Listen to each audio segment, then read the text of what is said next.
Ladies and gentlemen, thank you very much for staying with us. We had to go on a short break. Now we are back. If you have just joined us, a very big welcome.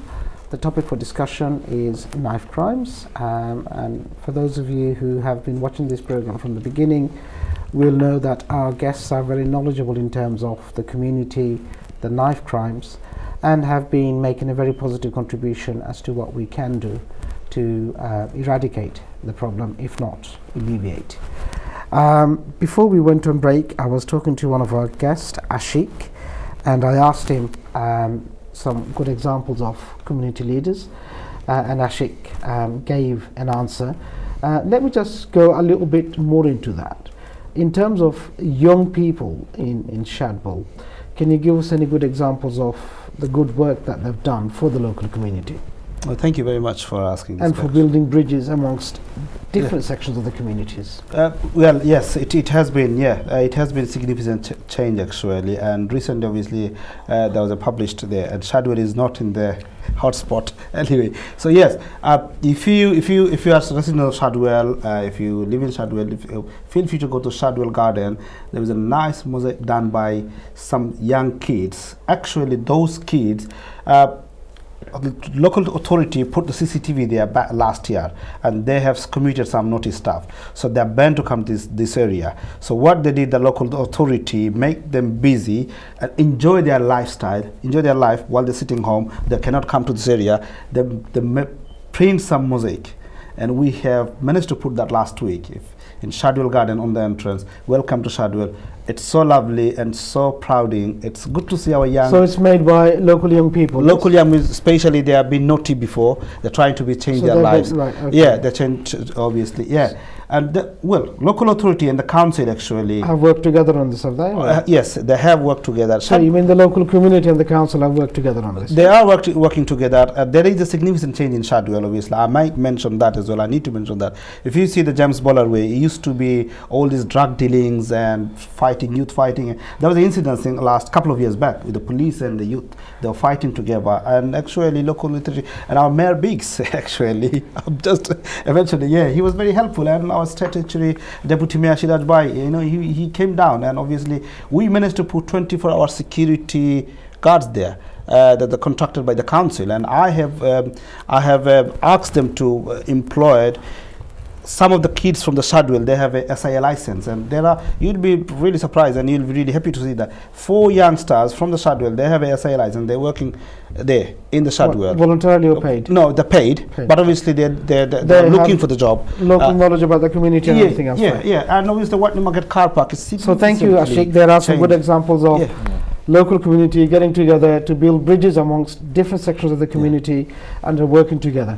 You were saying about a recent publication that was published in one of the local papers. As well, Ashik was saying, yes, you just touched no one mentioned that when I mentioned from Shadwell, and there was also recent arrests made, and a lot of arrests were made in Shadwell, in my neighbourhood, with regards to drug dealers, cutting down drug dealers. But one thing I would like to mention is the top 10 most crime-ridden streets in Tower Hamlets, and Shadwell's not there, but I am surprised to see other roads like Brick Lane and Bow, because Brick Lane's got a history of gun culture, and I'm just surprised it's still on the list. So what are we doing? You know, this is not short term, this is long term. So I would like to... do you think that they've made a mistake in the publication, or do you think... I don't think it's a mistake, because it's East London Advertisers. I'm sure they did their homework. Properly. But one thing, me personally, as a resident, as a mother, as an activist, would like to ask, you know, why are these same streets and areas still on the list? How can we prevent these crimes? How do we go to the root of the problem? And I will point out, what are the local masjids doing, faith groups, churches doing, what are the schools doing? So we need to go back to the root of the problem, try to prevent or make awareness. This is where the whole community needs to come together. So I think, you know, and work hand in hand to deal with the problem. Yes. And I think, me personally, I've seen a lot of programs happening in East London Mosque, and I'm happy to see these kind of programs, but I'd like to see more of it from local mosques as well. Where I live in Shadwell, that I can literally 3 or 4 masjid, and I'd like to see them working with the community and my local Do you think schools. that is not happening at the moment? One of the comments that has scarred me, a few years back, one of the local head teachers in a meeting, she was just mentioning she was actually on her way home. She was crossing the road and she saw this sort of thug-like young boy coming, being rough to her. And she looked eye to eye, and this was actually a student of hers gone back to nursery. Like 15 years later, she was shocked. Although she saw him, she could see that child she knew from the nursery, and she was terrified. And it's that her comment sort of stuck to me, and it was really upsetting to see. She was actually worried about what happened to him. Right, okay. What would we have done? So this is someone that's been known to this person, right? Yeah, okay. So obviously that brings another question in terms of parenting and how we are raising our children. What are they getting into? Who are they hanging about with? What clubs are they going to? Are we failing as a parent? Are we failing in our responsibilities? Are we failing as a community? I think as a parent, I think if there are a whole range of questions. When your child is doing something wrong, you don't highlight it because you don't want to publish size it. It's like the thing in our community is called ijjat. It's like you don't want people to know your child's gone the wrong way, so they try to cover it. And I think as a parent, we shouldn't cover it. We should seek advice. We should speak to other parents, professionals, get advice, and deal with the problems. That are going through it. Set up a group, deal with it. And I think going back. So do you think that is lacking in our community? I think if you go back 20 years ago in Stepney, I don't know if you remember, there was a campaign by some Bengali non-English speaking mothers who set up a group called Mothers Against Drugs. And I think we need more parents to come out. So we need to go back to the drawing board, start from the basics. We need to go back and we need to say, we need to do something. Thank you, Jusna. Obviously a very important point. Obviously in terms of education and getting the community involved, there are still a lot of work to be done. And I would urge to the relevant communities, the authorities, to get together and find a solution, find a way forward. I think we need to move forward. Before we move forward, I'd like to go back to Adam again, because obviously Adam has done his research before coming to my program.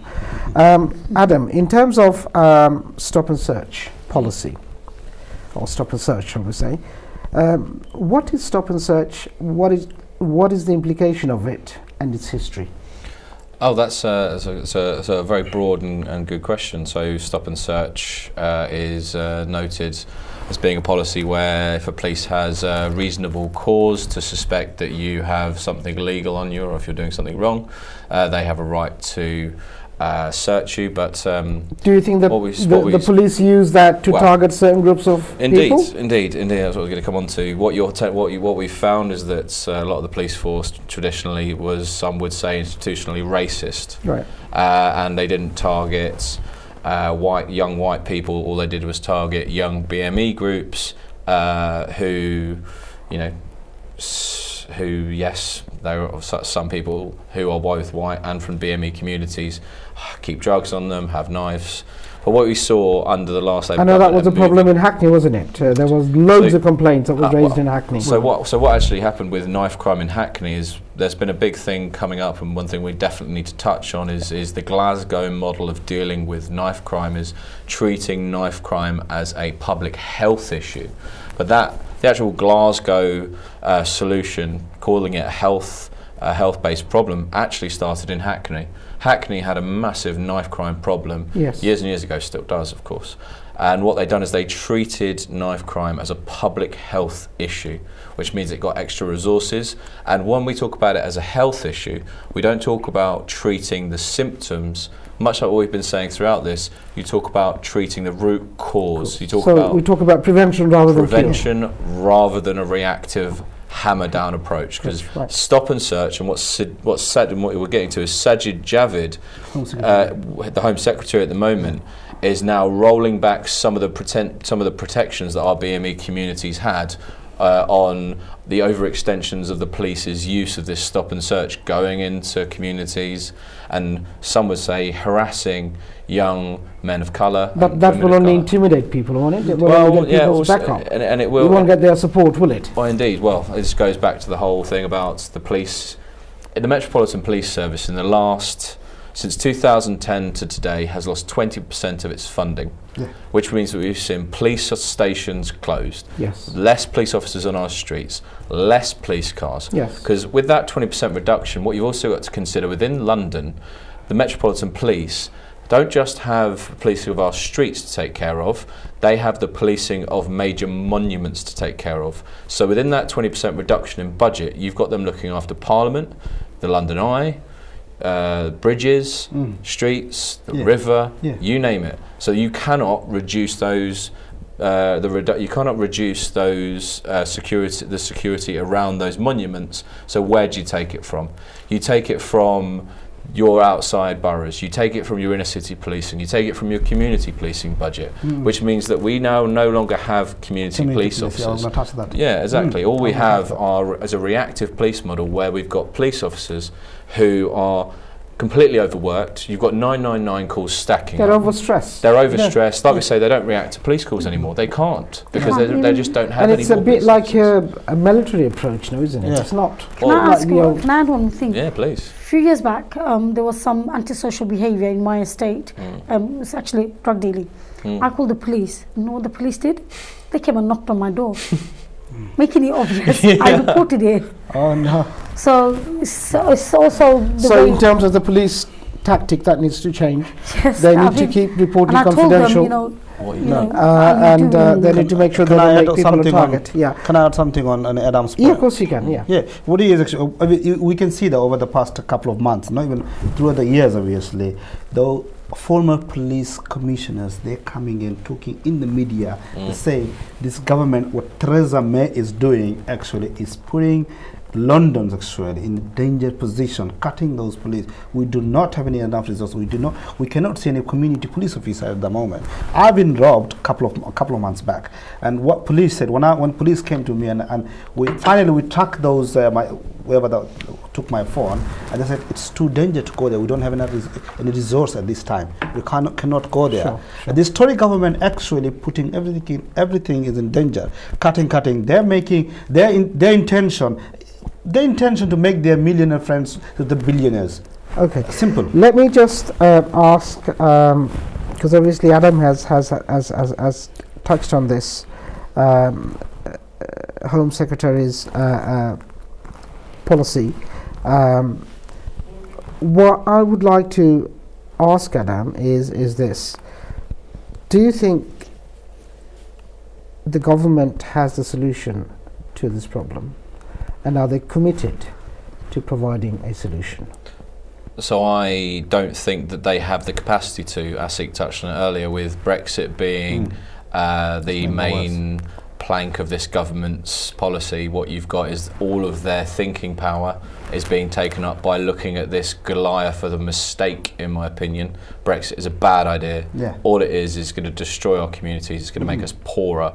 So what you've got at the moment is all of their attention is focused on that and not focused on helping to alleviate the problems within Tower Hamlets and within our wider communities. There are solutions out there, there really are. Glasgow has shown us that there are ways to reduce it. You've got great third sector and charity organisations which are doing amazing work. You've got LEAP confronting conflict, going into prisons, going into schools, going into our community groups. You've got a great organisation called Red Thread. They, whenever there is a knife... You've also got organisations like Independent Living, Independent, yeah, there's a number. Helping people that comes out of prison and stuff like that? Indeed. And it's about making sure you have a holistic approach where you're not just looking at someone and saying, you're a criminal. That is a symptom of not, you mentioned earlier about people being brought up by the parents. People are brought up by not just their parents, but by their community and by their surroundings. They are a product of their environment. They are a product of their environment. And what you need to do is make sure that within that environment they have the positive role models and also access to a ladder to help them climb up to make their lives better. You know, the nature and the solution of any societal problem is based around the net and the ladder. The net is the safety net so that your social welfare, so your welfare is there, that if you get into trouble, the state picks you up and puts you back onto the ladder. It is our task in life to make sure there are enough runs on that ladder so our children and our children's children can rise up by themselves and pick themselves up by the bootstraps. You've now got a situation where poor people from our borough no longer can see a way out of poverty that doesn't involve drugs and crime. They see that as their life choice, and we need to make it so that they see there is another way, that there is a way where they can make a positive contribution to our communities. And what we don't have is we don't have that at the moment. Sure. Recently in the local papers, we've read a statement from one of the Tory hopeful mayoral candidate who have accused Sadiq Khan, the mayor of London, to have lost control. What do you make of that? I think he's lying. I think he said within that article and within wider interviews that he doesn't blame the rise in knife crime on budget cuts. He doesn't blame it on there being less police on the street. He doesn't blame it on being cuts in youth services. He blames it on Sadiq Khan. He blames it on the local communities. He blames it on everyone apart from those taking away funding. He's decided to pass the buck because it's easier to blame someone else. Right. Rather than looking at their own... Rather than looking at his their own policies, their own framework, the funding and everything else that needs to go. So do you think education also plays an important part in all of this? Oh, of course it does. What we've seen is, again, a massive reduction in schools' budgets, a massive reduction in outreach. Communities are no longer able to come together because they're either too stressed with work, they don't have, their standard of living is falling. School teachers haven't seen a pay increase for such a long time now. We are just about to go through a huge crisis in teacher recruitment. Thank you. Your final word in 5 seconds. There are ways of getting us out of this, and it just takes us all pulling together to try and identify the community leaders we need to be examples to young people. Thank you very much. Ashik, final 10 seconds. 10 seconds. Community need to, as Adam said, community to work together. But the problem with Brexit, and the Brexit it is going to work through us. Thank you very much. Us hard. Thank you. I think with the Brexit, it's going to hit us for the next 20 years. So I think we should be more prepared as parents, as schools, as faith communities. We should get together and we should work together. Thank you very much, Jusna. Together. Well, ladies and gentlemen, I hope this program has given some indication of how we can deal with these knife crimes as a community. We need to work in partnership with all the relevant stakeholders. Thank you very much for watching this program, and may Allah subhanahu wa ta'ala keep all of you safe. Keep well until next time. Good night.